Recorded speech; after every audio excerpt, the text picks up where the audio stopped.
Avec deux frères, Michel Allard élève une centaine de vaches laitières et cultive des céréales.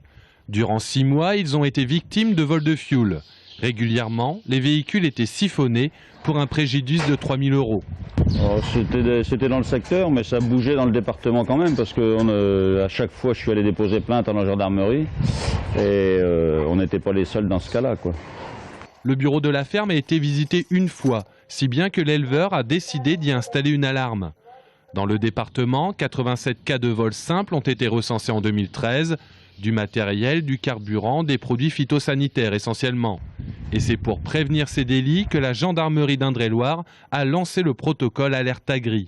Cette alerte Agri qui consiste à envoyer des SMS dans la journée si la gendarmerie est au courant d'un vol simple commis sur une exploitation agricole. Alors les renseignements que nous transmettons, c'est le lieu de la commission bien sûr des faits, une description succincte du mode opératoire et également un signalement des auteurs, un signalement succinct des auteurs. Des gendarmes qui font également de la prévention auprès des agriculteurs.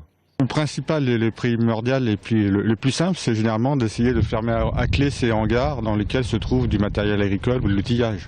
Ça, c'est la première chose. La seconde, c'est ne pas laisser les clés sur les tracteurs agricoles. Lors d'une précédente intervention chez un agriculteur, la première chose que j'ai constatée, c'est la présence des clés sur le tracteur alors que l'agriculteur n'était pas présent dans l'exploitation. Des mesures simples et efficaces auxquelles le monde agricole doit maintenant s'habituer.